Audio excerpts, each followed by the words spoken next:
You have to always be focused on continuous improvement. And I have to thank my cousin Michael, who's here this weekend, his mom, Mary Jo, who's one of my favorite aunts. She has a lot of documents from when my grandfather passed, a lot of his stuff.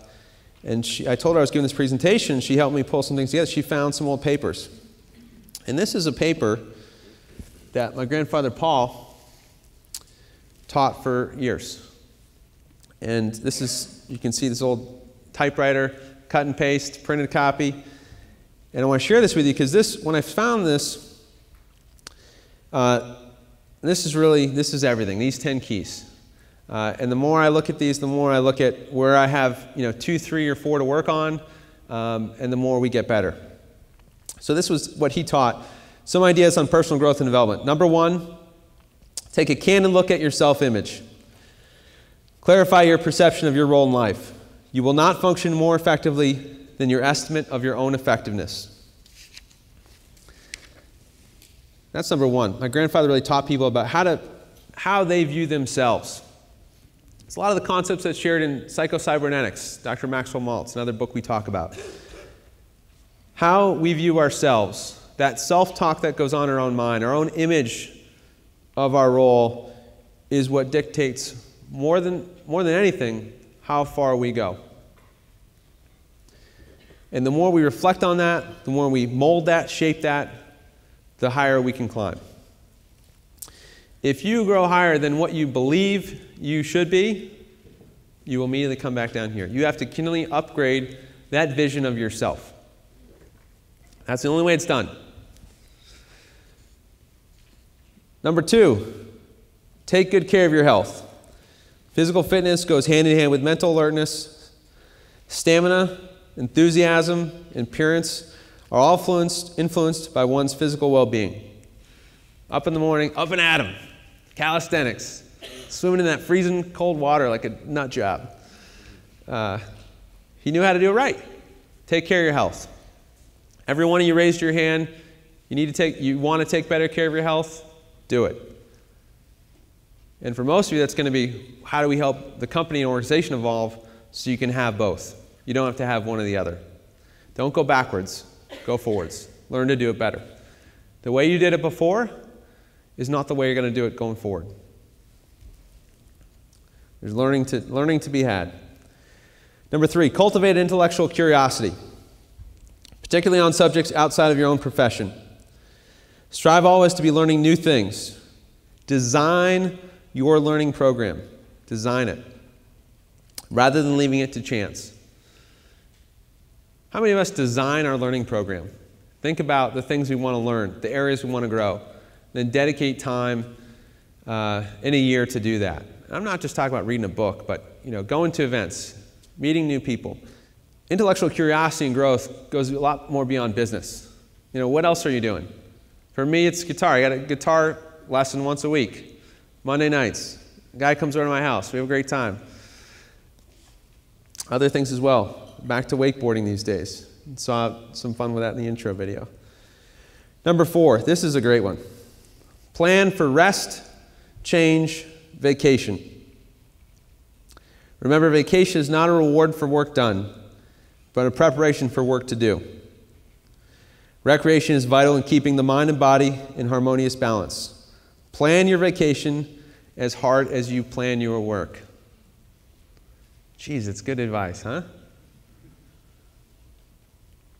How many of us put off vacations because we tell ourselves that, yeah, go ahead, raise your hand. Who puts off vacation? We tell ourselves, we'll do vacation when we get to X. Then we'll have vacation. And we choose to suffer because we think we need to suffer before we deserve to reward ourselves with vacation and enjoying life. How sick is that psychology? We're all really screwed up, frankly. Welcome to entrepreneurial life. But how can we change that? We can plan our vacation. We can plan that time off.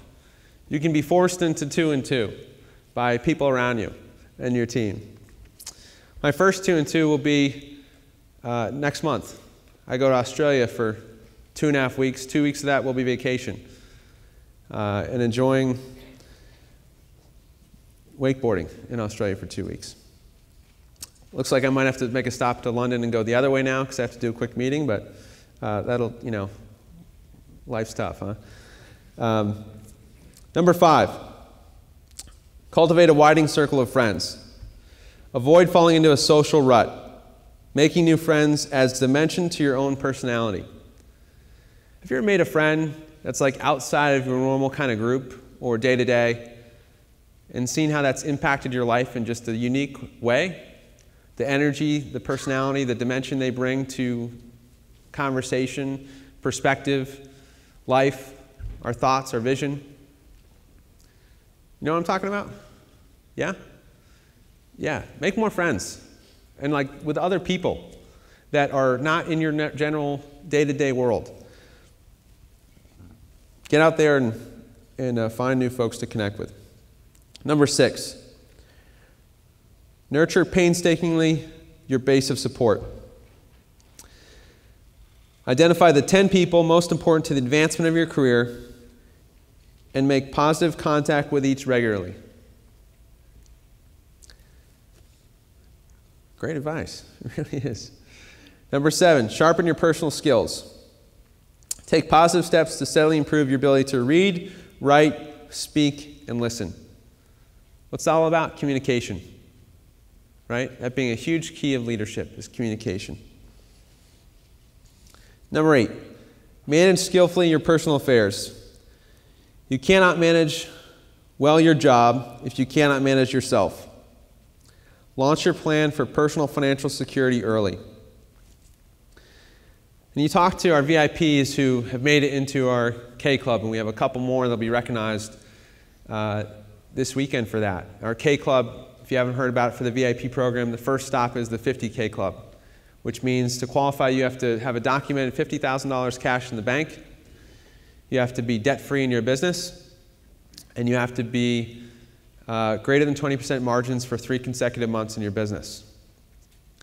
Now, those folks who've achieved that status, do you think they sleep a little better at night?